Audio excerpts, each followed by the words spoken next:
Plato percaya bahawa segala sesuatu yang kita lihat di sekeliling kita di alam ini, segala sesuatu yang nyata, dapat disamakan dengan busa sabun, sebab tidak ada sesuatu pun yang abadi di dunia indrawi. Kita tahu, tentu saja, bahawa cepat atau lambat setiap manusia dan setiap binatang akan mati dan membusuk. Bahkan balok marmer akan berubah dan lambat laun hancur. Akropolis hancur menjadi reruntuhan, Sophie. Memang patut disayangkan, tapi itulah yang terjadi. Maksud Plato adalah bahawa kita tidak pernah dapat memiliki pengetahuan sejati tentang sesuatu yang selalu berubah. Kita hanya dapat mempunyai pendapat tentang benda-benda yang ada di dunia indriawi, benda-benda nyata. Kita hanya dapat mempunyai pengetahuan sejati tentang segala sesuatu yang dapat dipahami akal kita. Baiklah, Sophie, aku akan menjelaskannya dengan cara yang lebih gamblang. Sebuah kuih jahe orang-orangan bentuknya dapat begitu berat sebelah setelah dipanggang sehingga sulit sekali untuk mengenalinya. Tapi setelah melihat berlusin-lusin kuih jahe orang-orangan yang berhasil dibentuk dengan baik, aku dapat merasa yakin benar seperti apa cetakan kuih itu. Aku dapat menduga, meskipun aku belum pernah melihatnya. Bahkan mungkin tidak ada gunanya melihat cetakan yang sebenarnya dengan mataku sendiri, sebab kita tidak selalu dapat mempercayai bukti dari indera-indera kita. Indera penglihatan itu bervariasi dari satu orang ke orang lainnya. Sebaliknya, kita dapat bergantung pada apa yang dikatakan akal kita, sebab itu sama bagi setiap orang. Kalau kamu duduk di sebuah kelas bersama 30 murid lain, dan guru menanyakan kepada murid-murid warna pelangi apakah yang paling indah, barangkali dia akan mendapatkan banyak jawaban yang berlainan. Tapi jika dia bertanya berapa 8 kali 3, seluruh murid kita harap akan memberikan jawaban yang sama.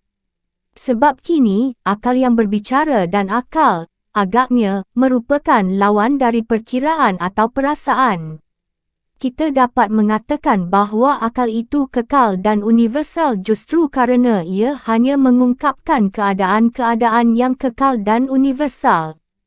Plato menganggap matematika sangat mengasyikkan sebab keadaan matematika tidak pernah berubah. Oleh kerana itu, ada keadaan-keadaan yang dapat kita peroleh pengetahuan sejatinya.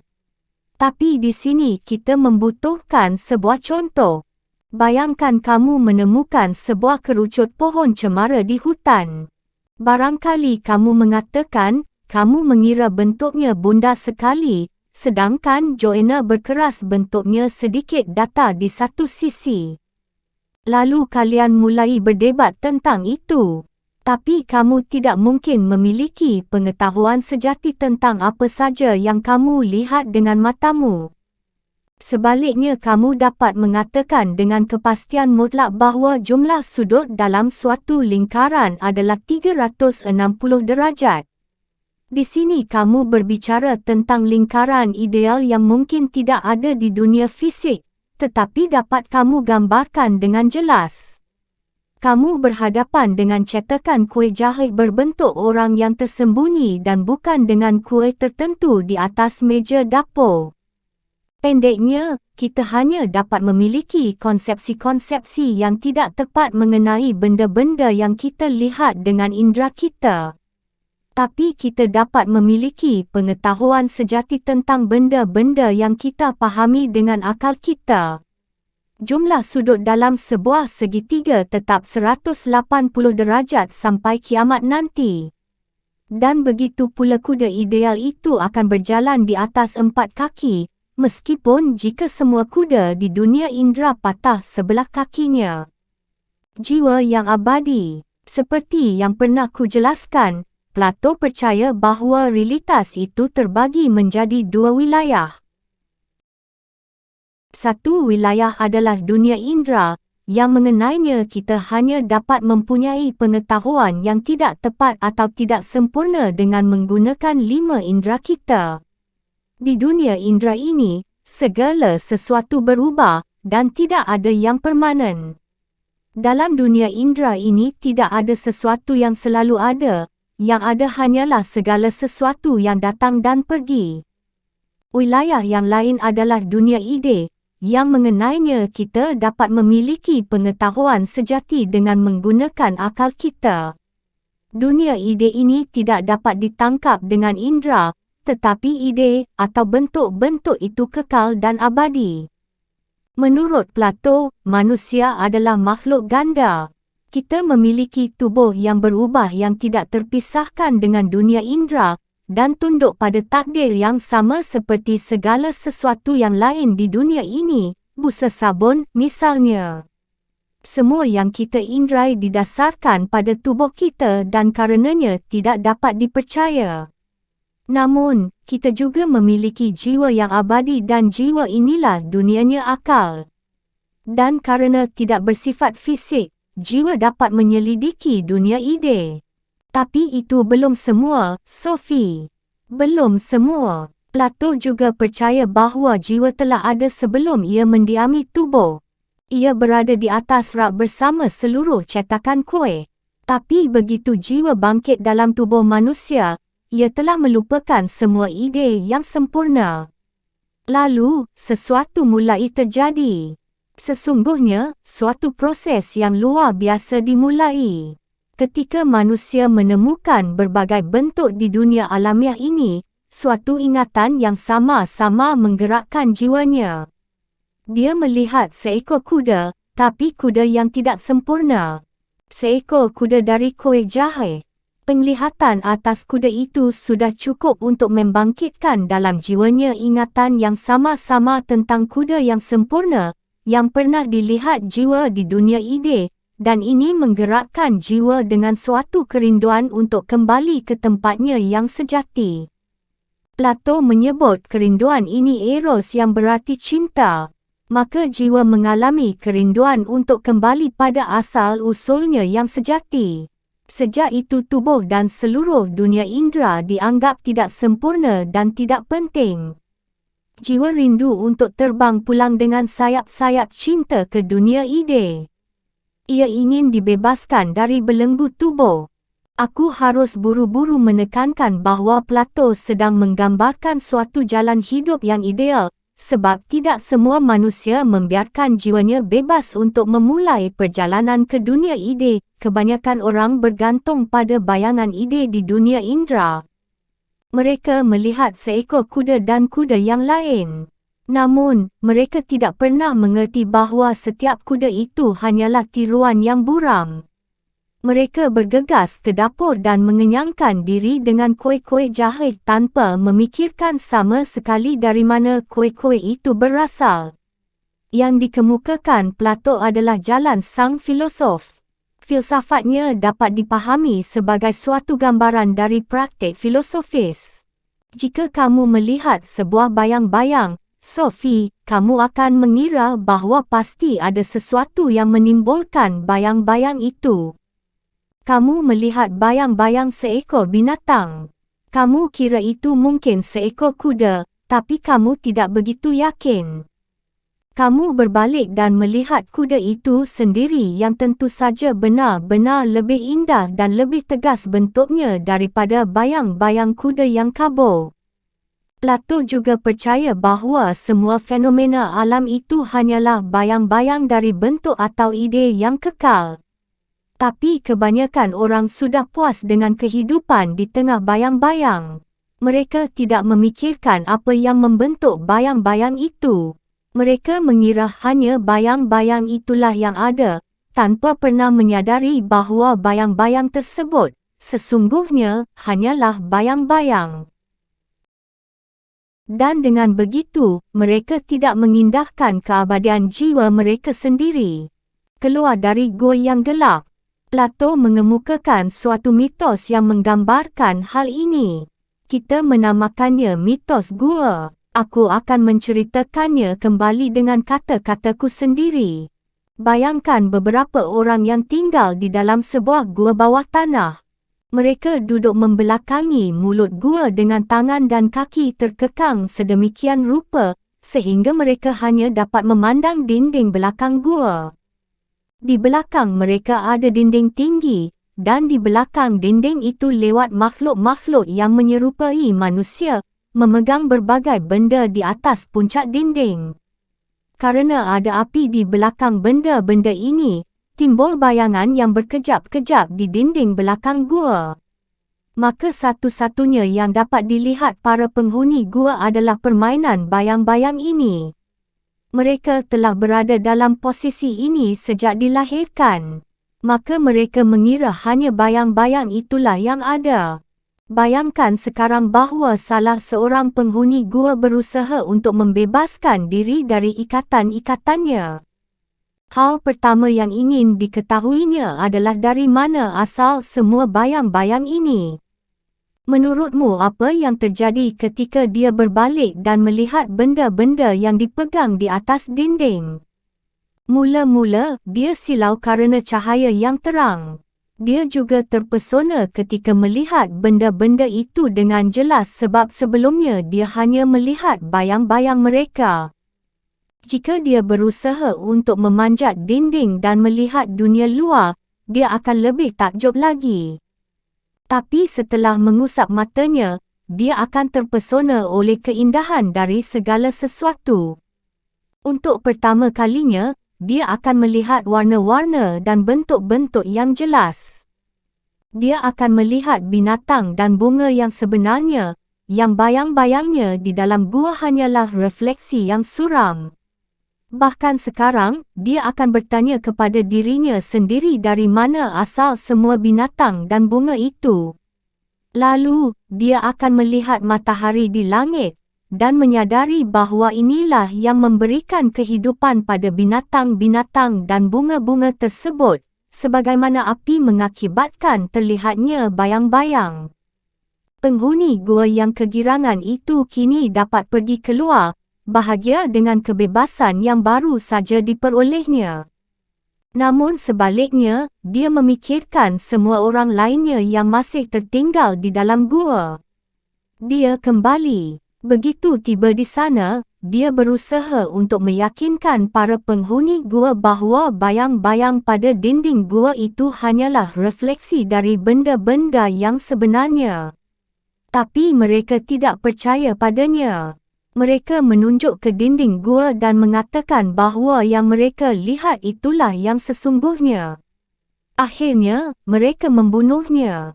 Yang diceritakan Plato dalam mitos gua adalah jalan ditempuh filosof untuk keluar dari bayang-bayang menuju gagasan sejati di balik semua fenomena alam.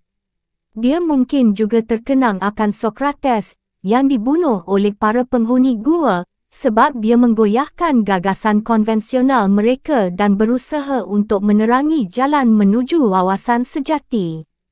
Mitos gua menggambarkan keberanian Sokrates dan rasa tanggungjawabnya untuk mendidik sesama. Yang dimaksudkan Plato adalah bahawa hubungan antara kegelapan gua dan dunia di luar berkaitan dengan hubungan antara bentuk-bentuk di dunia alamiah dan dunia ide. Bukan berarti bahawa dunia alamiah itu memang gelap dan suram, tapi dunia itu gelap dan suram jika dibandingkan dengan dunia ide yang terang. Lukisan pemandangan yang indah juga tidak gelap dan suram. Namun, itu hanyalah lukisan. Negara filosofis. Mitos gua terdapat dalam dialog Plato, Republik. Dalam dialog ini, Plato juga memberikan gambaran tentang negara ideal, iaitu suatu negara bayangan dan ideal, atau yang kita namakan negara utopis. Pendeknya dapat kita katakan bahawa Plato percaya, negara hendaknya diperintah oleh para filosof. Dia mendasarkan penjelasannya ini pada susunan tubuh manusia. Menurut Plato, tubuh manusia terdiri dari 3 bahagian, kepala, dada, dan perut. Untuk setiap bahagian ini ada bahagian jiwa yang terkait. Akal terletak di kepala, kehendak terletak di dada, dan nafsu terletak di perut. Masing-masing dari bahagian jiwa ini juga memiliki cita-cita atau kebajikan. Akal mencita-citakan kebijaksanaan, kehendak mencita-citakan keberanian, dan nafsu harus dikekang sehingga kesopanan dapat ditegakkan. Hanya jika ketiga bahagian itu berfungsi bersama sebagai suatu kesatuan sajalah, kita dapat menjadi seorang individu yang selaras atau berbudi luhur. Di sekolah, seorang anak pertama-tama harus belajar untuk mengendalikan nafsu mereka, lalu ia harus mengembangkan keberanian, dan akhirnya akal akan menuntunnya menuju kebijaksanaan. Plato membayangkan sebuah negara yang dibangun dengan cara persis seperti tubuh manusia yang terdiri dari tiga bahagian itu. Jika tubuh mempunyai kepala, dada, dan perut, negara mempunyai pemimpin, pembantu, dan pekerja, yakni para petani, misalnya. Di sini Plato secara jelas menggunakan ilmu pengobatan Yunani sebagai model. Sebagaimana manusia yang sehat dan selaras mempertahankan keseimbangan dan kesederhanaan, begitu pula negara yang baik ditandai dengan adanya kesadaran setiap orang akan tempat mereka dalam keseluruhan gambar itu. Seperti setiap aspek dari filsafat Plato, filsafat politiknya ditandai dengan rasionalisme. Terciptanya negara yang baik bergantung pada apakah negara itu diperintah oleh akal. Sebagaimana kepala mengatur tubuh, maka para filosoflah yang harus mengatur masyarakat. Mari kita coba membuat ilustrasi mengenai hubungan antara ketiga bahagian tubuh manusia dan negara. Tubuh, kepala, dada, dan perut. Jiwa, akal, kehendak, dan nafsu. Sifat, kebijaksanaan, keberanian dan kesopanan. Negara, pemimpin, pelengkap dan pekerja. Negara ideal Plato bukannya tidak sama dengan sistem kasta Hindu, yang di dalamnya masing-masing orang mempunyai fungsi sendiri-sendiri demi kebaikan seluruh negara. Bahkan sebelum masa hidup Plato, sistem kasta Hindu mempunyai tiga pembagian antara kasta pembantu, atau kasta pendeta, kasta kesatria, dan kasta pekerja. Kini mungkin kita akan menyebut negara Plato itu totaliter. Tapi perlu dicatat bahawa dia percaya kaum wanita bisa memerintah sama efektifnya dengan kaum pria kerana alasan sederhana, iaitu bahawa para pemimpin mengatur negara berdasarkan akal mereka. Kaum wanita, dia menegaskan, mempunyai kemampuan penalaran yang persis sama dengan kaum pria, asalkan mereka mendapatkan pelatihan yang sama dan dibebaskan dari kewajiban membesarkan anak dan mengurusi rumah tangga. Dalam negara ideal Plato, para pemimpin dan kesatria tidak diperbolehkan menjalani kehidupan keluarga atau memiliki kekayaan pribadi. Pendidikan anak dianggap terlalu penting untuk diserahkan pada individu, sehingga tanggungjawab itu harus diserahkan pada negara. Plato adalah filosof pertama yang mendukung sekolah anak-anak yang diorganisasi oleh negara dan pendidikan full-time. Setelah terjadi sejumlah kemunduran politik penting, Plato menulis kitab hukum, di dalamnya dia menggambarkan negara konstitusional sebagai negara terbaik kedua.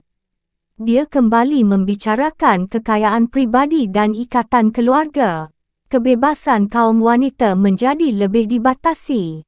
Namun, dia mengatakan bahawa sebuah negara yang tidak mendidik dan melatih kaum wanita itu seperti orang yang hanya melatih tangan kanannya.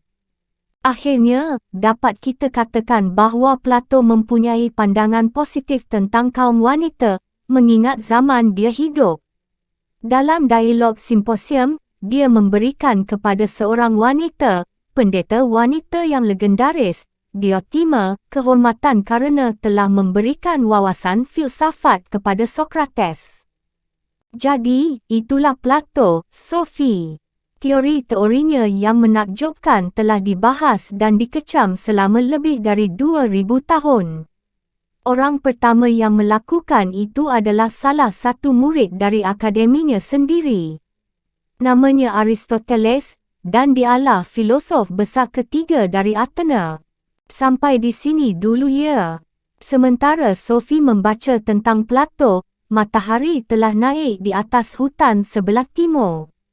Sinar itu mengintip di atas kaki langit tepat ketika dia sedang membaca bagaimana seorang manusia berhasil memanjat keluar dari gua dan mengedip-ngedipkan matanya kerana silau oleh cahaya di luar. Keadaannya seolah-olah dia sendiri yang baru muncul dari gua bawah tanah. Sophie merasa dirinya memandang alam dengan cara yang sama sekali berbeza setelah dia membaca tentang Plato. Rasanya seperti baru bebas dari buta warna. Dia telah melihat bayang-bayang, tetapi belum melihat ide-ide yang jelas. Dia tidak yakin Plato benar dalam segala sesuatu yang telah dikatakannya mengenai pola-pola abadi, tetapi sungguh indah memikirkan bahawa semua benda hidup merupakan tiruan tak sempurna dari bentuk abadi di dunia ide. Sebab, bukankah benar bahawa semua bunga, pohon, manusia, dan binatang itu tidak sempurna? Semua yang dia lihat di sekelilingnya begitu indah dan begitu hidup, sehingga Sophie harus mengusap matanya untuk benar-benar mempercayainya. Namun, tak satu pun yang sedang dilihatnya sekarang ini akan abadi.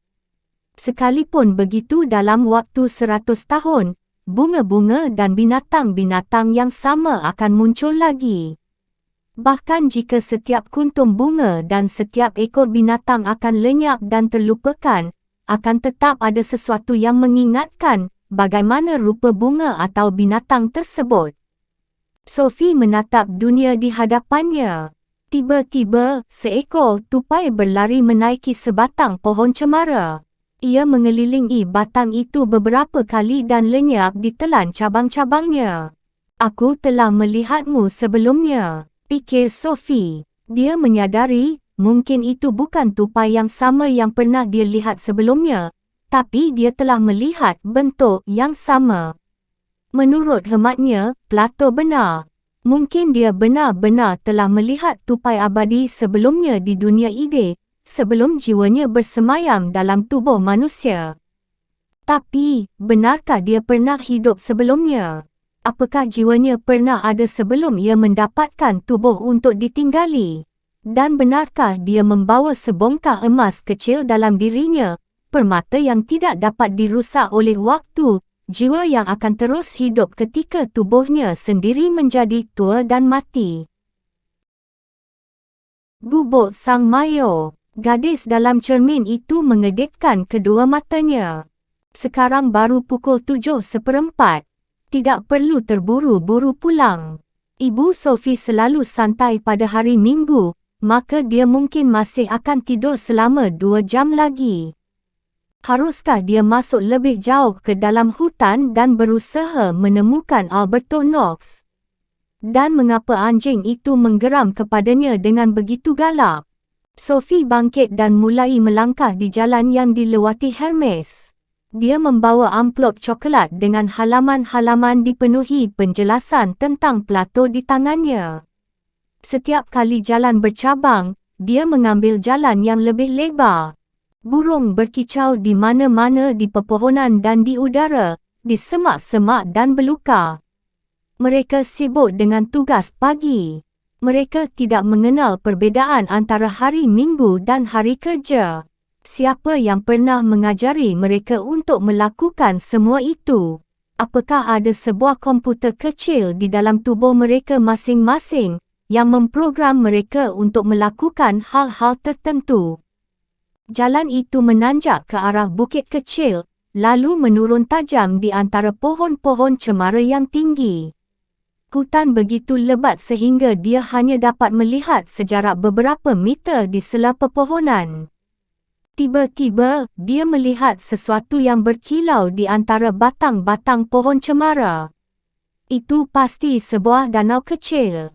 Jalan itu memutar ke arah danau, tapi Sophie menerobos di antara pepohonan. Tanpa benar-benar mengetahui apa sebabnya, dia membiarkan kakinya menuntunnya. Danau itu tidak lebih besar daripada lapangan sepak bola.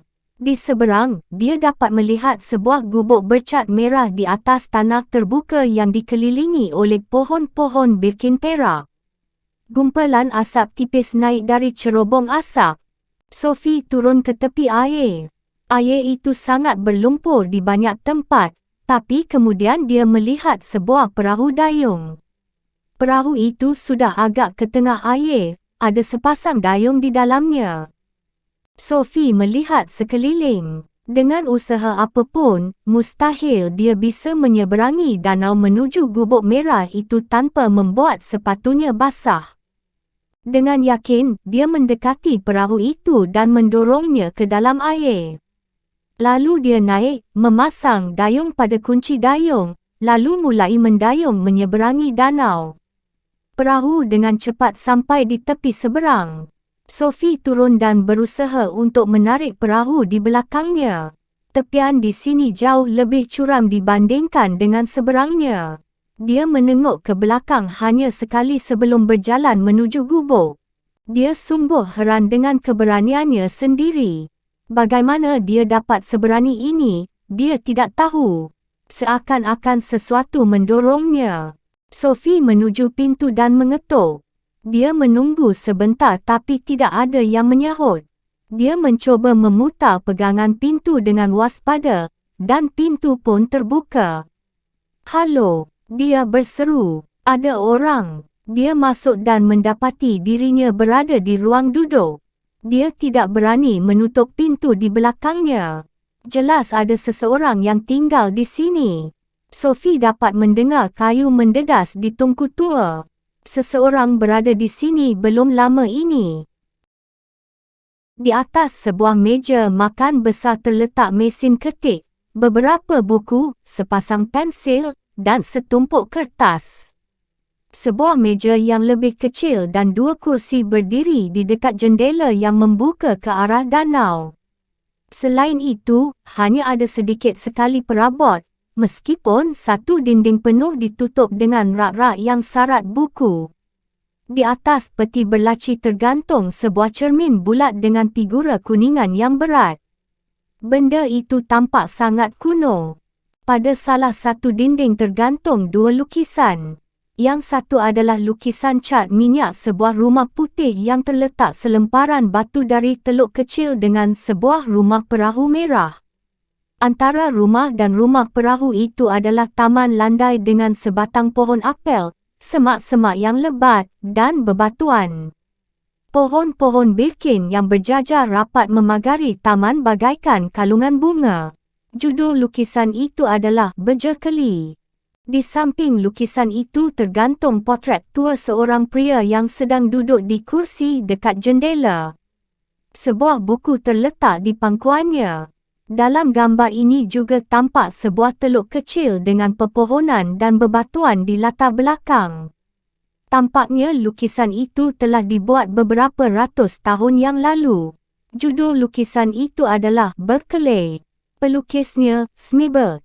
Berkeley dan berjerkeli. Betapa anehnya. Sophie meneruskan penyelidikannya. Sebuah pintu menghubungkan ruang duduk dengan dapur kecil. Seseorang baru saja bekerja di situ. Piring-piring dan gelas-gelas ditumpuk di atas serbet, sebagian masih tertempel air sabun. Ada sebuah mangkuk kaleng dengan sisa-sisa makanan di dalamnya. Siapa pun yang tinggal di sini pasti mempunyai binatang piaraan, seekor anjing atau kucing. Sophie kembali ke ruang duduk. Sebuah pintu lain mengarah ke kamar tidur kecil. Di atas lantai di samping tempat tidur ada sepasang selimut dalam gulungan tebal. Sophie menemukan beberapa helai rambut emas pada selimut. Inilah buktinya. Kini, Sophie tahu bahawa penghuni gubuk ini adalah Alberto Knox dan Hermes. Kembali ke ruang duduk, Sophie berdiri di depan cermin. Kaca itu suram dan tergores-gores, dan gambarnya di situ pun menjadi kabur. Sophie mulai mengamati bayangan cermin dirinya sendiri seperti yang dilakukannya di rumah di dalam kamar mandi. Gambar di mukanya melakukan hal yang sama, yang tentu saja wajar. Tapi tiba-tiba, sesuatu yang menakutkan terjadi. Hanya sekali dalam waktu sekejap Sophie melihat dengan jelas sekali bahawa gadis dalam cermin itu mengedipkan kedua matanya. Sophie mulai ketakutan. Jika dia sendiri yang berkedip, bagaimana dia dapat melihat gadis yang lain itu berkedip? Dan tidak hanya itu, tampaknya seakan-akan gadis lain itu berkedip pada Sophie untuk mengatakan, "Aku dapat melihatmu. Sophie, aku di sini, di sebelah sini." Sophie merasa jantungnya berdegup kencang, dan pada saat yang sama, dia mendengar seekor anjing menyalak di kejauhan. Hermes, dia harus segera keluar dari sini. Lalu, dia melihat sebuah dompet hijau di atas peti laci di bawah cermin.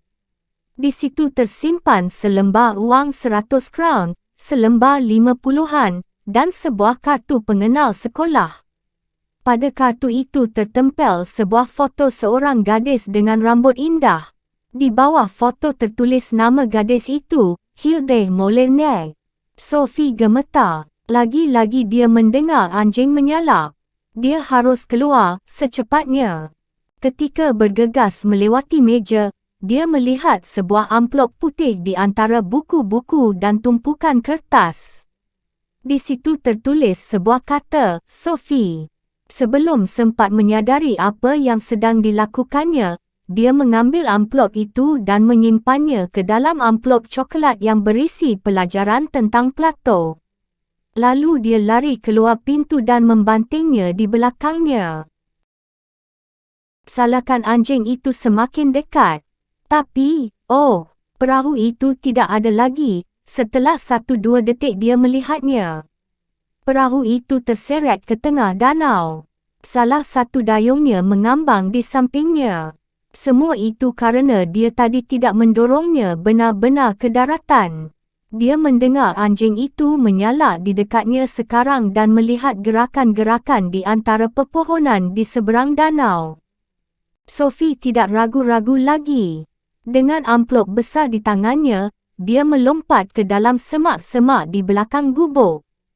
Tak lama kemudian, dia mengarungi tanah rawa. Beberapa kali dia terperosok hingga di atas mata kakinya. Tapi dia harus terus berjalan.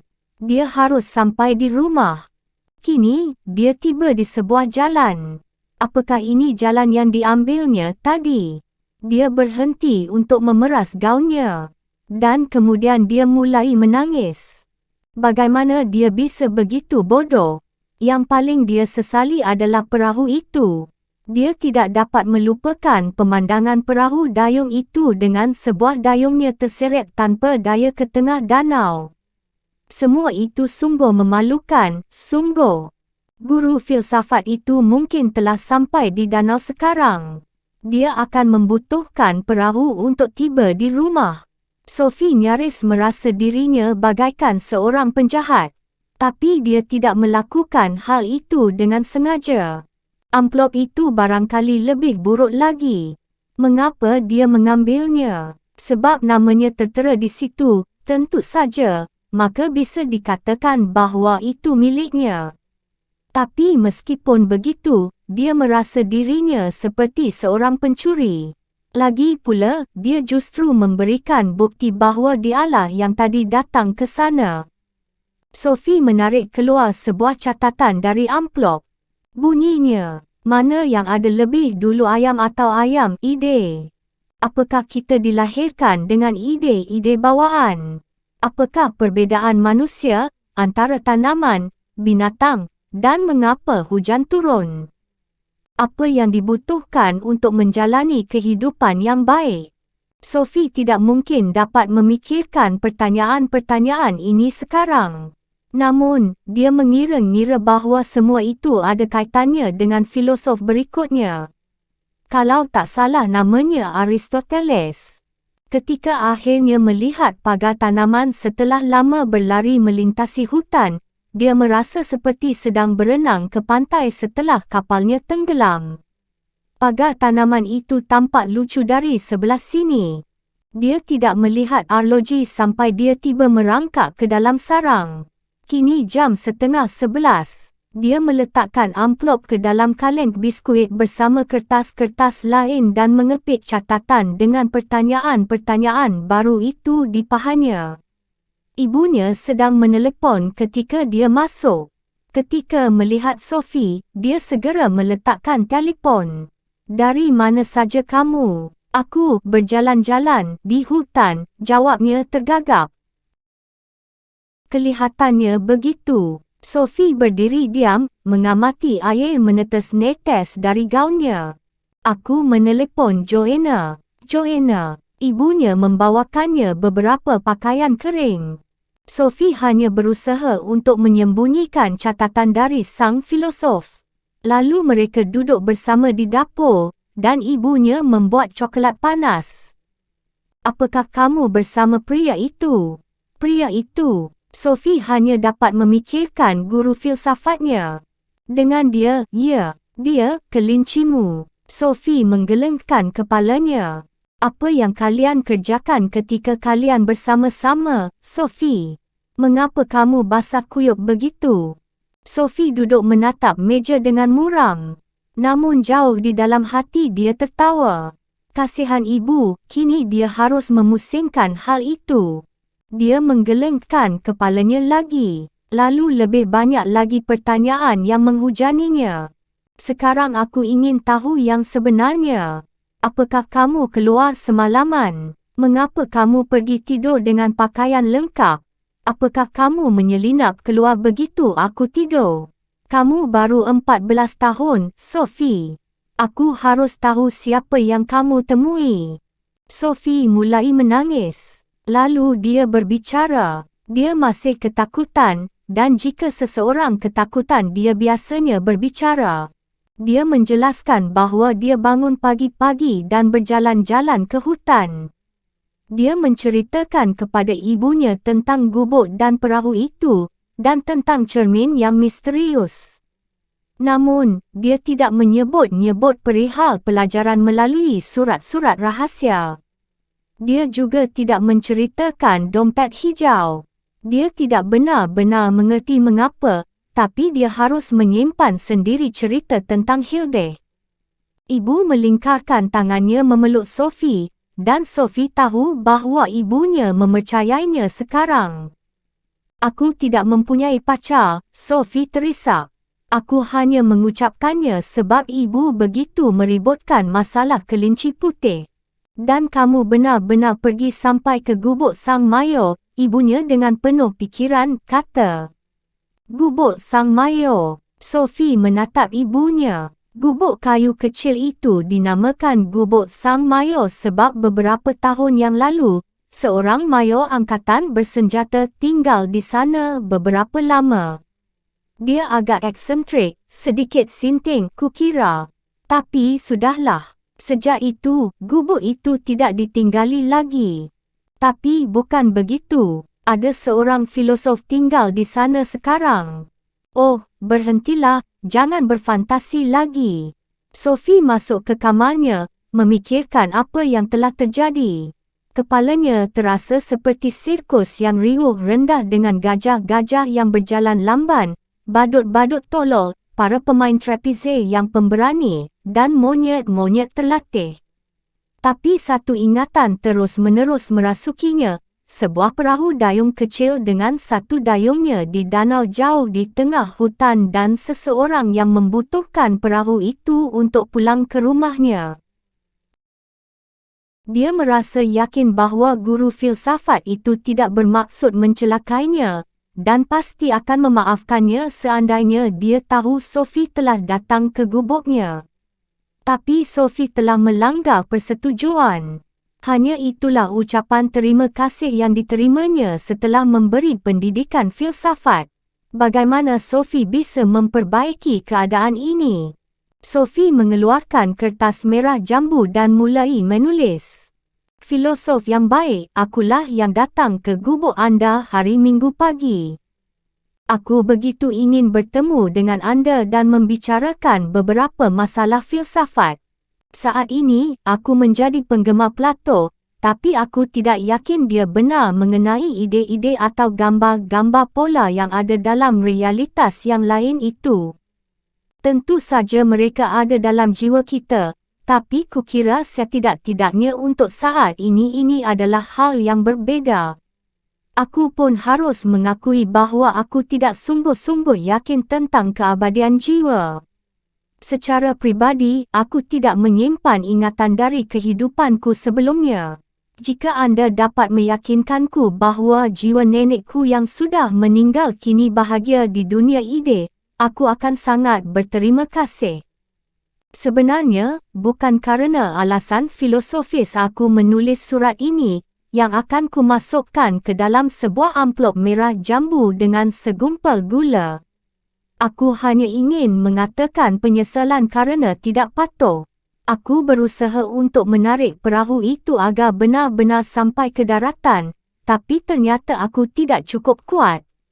Atau barangkali gelombang besar telah menyeret perahu itu lagi. Aku harap anda dapat tiba di rumah tanpa harus berbasah-basah. Jika tidak, barangkali anda akan terhibur kalau mengetahui bahawa aku pun basah kuyup dan mungkin akan masuk angin.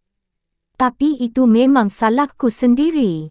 Aku tidak menyentuh apapun di dalam gubuk, tapi dengan menyesal ku katakan bahawa aku tidak dapat menahan godaan untuk mengambil amplop yang terletak di atas meja. Bukan kerana aku ingin mencuri, tapi kerana namaku tertulis di sana, aku mengira bahawa surat itu milikku. Aku benar-benar dan sungguh-sungguh menyesal, dan aku berjanji tidak akan pernah mengecewakan anda lagi. NB, aku akan memikirkan semua pertanyaan baru dengan hati-hati sekali, mulai sekarang. NB lagi, apakah cermin dengan figura kuningan di atas peti laci putih itu sebuah cermin biasa atau cermin sihir? Aku menanyakan ini hanya kerana aku tidak terbiasa melihat bayanganku sendiri berkedip dengan kedua matanya. Salam dari muridmu yang sangat berminat, Sophie. Sophie membaca seluruh surat itu 2 kali sebelum memasukkannya ke dalam amplop. Dia menganggap surat itu tidak terlalu resmi seperti surat yang dia tulis sebelumnya. Sebelum turun ke dapur untuk mengambil segumpal gula, dia memandang catatan dengan pertanyaan-pertanyaan untuk hari itu. Mana yang ada lebih dulu, ayam atau ayam ide? Pertanyaan ini sama sulitnya dengan teka-teki lama tentang ayam dan telur. Tidak akan ada ayam tanpa telur, dan tidak ada telur tanpa ayam. Apakah memang sama rumitnya untuk mengetahui apakah ayam atau ayam ide yang ada lebih dulu? Sophie faham apa yang dimaksudkan Plato. Maksudnya adalah bahawa ayam ide telah ada di dunia ide jauh sebelum ayam ada di dunia indera. Menurut Plato, jiwa telah melihat ayam ide sebelum ia tinggal di dalam tubuh. Tapi bukankah justru di sini Sophie menganggap Plato pasti keliru? Bagaimana seseorang yang tidak pernah melihat seekor ayam hidup atau sebuah gambar ayam dapat mempunyai ide tentang seekor ayam? Ini membawanya pada pertanyaan berikutnya. Apakah kita dilahirkan dengan ide-ide bawaan? Sangat mustahil, pikir Sophie. Dia tidak dapat membayangkan seorang bayi yang baru lahir telah dilengkapi dengan ide. Jelas kita tidak bisa memastikannya, sebab kenyataan bahawa bayi tidak mempunyai bahasa, tidak lantas berarti bahawa ia pun tidak mempunyai ide di kepalanya. Tapi tentunya, kita harus melihat benda-benda di dunia sebelum kita mengetahui sesuatu tentang mereka. Apakah perbezaan antara tanaman, binatang, dan manusia? Sophie dapat dengan cepat mengetahui perbezaannya yang sangat jelas. Misalnya, dia beranggapan bahawa tanaman tidak mempunyai kehidupan emosional yang rumit. Siapa yang pernah mendengar tentang bunga lonceng biru yang patah hati? Tanaman tumbuh, mengambil makanan, dan menghasilkan benih sehingga ia dapat membiakkan diri. Hanya itulah yang dapat dikatakan orang tentang tanaman. Sophie menyimpulkan bahawa segala sesuatu yang berlaku untuk tanaman juga berlaku untuk binatang dan manusia. Tapi binatang mempunyai sifat-sifat lain juga. Mereka dapat bergerak, misalnya. Mana ada bunga mawar ikut lari maraton. Agak lebih sulit untuk mengemukakan perbezaan antara binatang dan manusia. Manusia dapat berfikir, tapi bukankah binatang juga bisa? Sophie yakin bahawa kucingnya, Shere-Khan, dapat berfikir. Setidak-tidaknya, ia bisa sangat perhitungan. Tapi dapatkah dia merenungkan masalah-masalah filosofis? Dapatkah seekor kucing memikirkan perbezaan antara tanaman, binatang, dan manusia? Mustahil. Seekor kucing mungkin dapat merasa senang atau sedih, tapi pernahkah ia bertanya pada dirinya sendiri apakah Tuhan itu ada atau apakah ia mempunyai jiwa yang kekal? Sophie beranggapan bahawa hal itu benar-benar meragukan. Tapi masalah yang sama timbul di sini dalam kaitan dengan bayi dan ide-ide bawaan. Akan sama sulitnya untuk berbicara kepada seekor kucing mengenai masalah-masalah tersebut sebagaimana membicarakannya dengan seorang bayi. Mengapa hujan turun? Sophie mengangkat bahunya. Hujan mungkin turun kerana air laut menguap dan awan mengembunkannya menjadi titik air hujan. Bukankah dia telah mempelajarinya di kelas 3? Tentu saja, orang dapat selalu mengatakan bahawa hujan turun agar tanaman dan binatang dapat tumbuh dan berkembang. Tapi apakah itu benar? Apakah hujan mempunyai tujuan nyata? Pertanyaan terakhir jelas berkaitan dengan tujuan, apa yang dibutuhkan untuk menjalani kehidupan yang baik. Filosof itu telah menuliskan sesuatu mengenai hal ini di awal pelajaran. Setiap orang membutuhkan makanan, kehangatan, cinta, dan perhatian. Kebutuhan dasar itu merupakan syarat utama bagi kehidupan yang baik, bagaimanapun. Lalu, dia pun mengemukakan bahawa orang perlu menemukan jawapan bagi pertanyaan filosofis tertentu. Barangkali juga sangat penting untuk mempunyai pekerjaan yang disukai. Jika anda membenci lalu lintas, misalnya, anda tidak akan senang menjadi sopir taksi. Dan jika anda benci mengerjakan pekerjaan rumah, sebaiknya jangan menjadi guru. Sophie sangat menyukai binatang dan ingin menjadi doktor hewan. Tapi, dia tidak merasa perlu memenangi uang 1 juta dari loterie untuk dapat menjalani kehidupan yang baik. Justru sebaliknya, mungkin. Ada pepatah mengatakan, syaitan akan mendatangi mereka yang menganggur. Sophie tinggal di dalam kamarnya hingga ibu memanggilnya turun untuk menikmati makan besar siang hari. Dia telah menyiapkan stik daging sapi dan kentang panggang. Juga tersedia puding stroberi dan krim untuk pencuci mulut. Mereka berbicara tentang berbagai hal.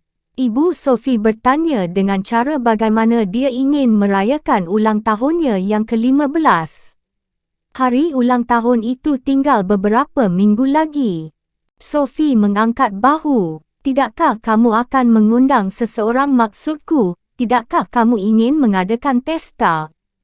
Mungkin. Kita dapat mengundang Martha dan Anne-Marie, dan Helen. Dan Joanna, tentu saja. Dan Jeremy, mungkin. Tapi kamu sajalah yang memutuskan. Aku ingat betul ulang tahunku sendiri yang ke-15, kamu tahu. Rasanya itu belum begitu lama. Aku merasa aku telah benar-benar dewasa waktu itu. Aneh kan, Sophie? Rasanya aku belum berubah sama sekali sejak itu. Memang belum. Tidak ada yang berubah. Ibu cuma berkembang, bertambah tua. Kedengaran dewasa betul kata-katamu. Aku hanya merasa semuanya terjadi sangat cepat. Bab Aristoteles. Seorang organisator yang teliti dan ingin menjernihkan konsep-konsep kita. Ketika ibu sedang menikmati tidur siang, Sophie pergi ke sarang. Dia telah memasukkan segumpal gula ke dalam amplop merah jambu dan menulis, kepada Alberto di luarnya. Tidak ada surat baru. Tapi setelah beberapa saat, Sophie mendengar anjing itu mendekat. Hermes, dia berseru, dan saat berikutnya anjing itu telah menembus jalan ke dalam sarang dengan sebuah amplop coklat besar di mulutnya. Bagus. Sophie melingkarkan tangannya ke tubuh anjing itu, yang mendengus-dengus dan mengendus-endus seperti seekor walrus. Sophie mengambil amplop merah jambu dengan gumpalan gula itu dan meletakkannya di mulut si anjing. Anjing itu merayap melewati pagar tanaman dan kembali berlari menuju hutan. Sophie membuka amplop besar itu dengan gelisah, sambil bertanya-tanya dalam hati apakah dalam surat itu akan dikatakan sesuatu tentang gubuk dan perahu. Amplop itu berisi halaman-halaman ketikan biasa yang disatukan dengan sebuah penjepit kertas. Tapi masih ada selembar kertas lepas di dalamnya. Di situ tertulis, Nona Detektif, atau yang lebih tepat, Nona Pencuri yang terhormat. Kasus itu telah diserahkan pada polisi. Tidak, cuma bercanda. Aku tidak marah. Jika kamu sama penasarannya untuk menemukan jawapan bagi teka-teki filsafat, akan kukatakan bahawa petualanganmu sungguh menjanjikan. Hanya agak menjengkelkan bagiku kerana aku harus pindah sekarang. Tapi, tidak ada yang patut disalahkan kecuali diriku sendiri, kukira. Mungkin kamu memang orang yang akan selalu ingin menyelami segala hal sampai tuntas. Salam, Alberto. Sophie merasa lega. Jadi, Alberto tidak marah. Tapi mengapa dia harus pindah? Sophie mengambil kertas-kertas itu dan berlari menuju kamarnya. Akan bijaksana kalau dia berada di rumah ketika ibunya bangun. Dengan berbaring nyaman di atas tempat tidurnya, dia mulai membaca tentang Aristoteles, filosof dan ilmuwan. Sophie yang baik, kamu barangkali terkejut dengan teori Plato mengenai gagasan. Tapi bukan kamu saja. Aku tidak tahu apakah kamu menelan semuanya setiap kata, setiap kalimat atau apakah kamu mempunyai komentar kritis. Tapi jika memang kamu punya, kamu boleh yakin bahawa kritik yang sama dikemukakan oleh Aristoteles tahun 384 hingga 322 sebelum Masehi, yang menjadi murid di Akademi Plato selama hampir 20 tahun. Aristoteles bukan penduduk asli Athena. Dia dilahirkan di Makedonia dan datang ke Akademi Plato ketika usia Plato 61 tahun. Ayah Aristoteles adalah seorang doktor yang dihormati dan karenanya juga seorang ilmuwan. Latar belakang ini telah memberikan gambaran kepada kita tentang proyek filsafat Aristoteles. Yang paling menarik baginya adalah telaah alam. Dia bukan hanya filosof Yunani besar yang terakhir, melainkan juga ahli biologi besar Eropah yang pertama. Dengan berlebihan, dapat kita katakan bahawa Plato begitu keasyikan dengan bentuk-bentuk kekal atau ide-ide sehingga dia tidak memperhatikan perubahan-perubahan alam. Aristoteles, sebaliknya, sangat sibuk memerhatikan perubahan-perubahan ini atau apa yang kini kita namakan proses alam. Untuk semakin melebih-lebihkannya, dapat kita katakan bahawa Plato telah meninggalkan dunia indera dan menutup mata terhadap segala sesuatu yang kita lihat di sekeliling kita. Dia ingin melarikan diri dari gua dan memandang jauh ke dunia gagasan yang kekal. Aristoteles sebaliknya, dia terjun dalam-dalam dan menelaah katak dan ikan, aneka bunga dan pohon. Sementara Plato menggunakan akalnya, Aristoteles menggunakan perasaannya pula. Kita menemukan perbezaan jelas antara keduanya, juga dalam tulisan mereka. Plato adalah seorang penyair dan ahli mitologi. Tulisan-tulisan Aristoteles sangat kering dan kaku seperti ensiklopedi. Selain itu, kebanyakan dari apa yang ditulisnya didasarkan pada telaah-telaah lapangan yang sangat cermat. Catatan dari zaman kuno mengacu pada 170 judul yang diperkirakan sebagai tulisan Aristoteles. Di antara semuanya ini, 47 judul berhasil dilestarikan. Buku-buku tersebut tidak sempurna, mereka terutama berisi catatan-catatan kuliah. Pada masanya, filsafatnya masih merupakan aktivitas lisan. Arti penting Aristoteles dalam kebudayaan Eropah juga dikarenakan dia telah menciptakan terminologi yang masih digunakan oleh para ilmuwan masa kini. Dia telah menciptakan terminologi yang masih digunakan oleh para ilmuwan masa kini.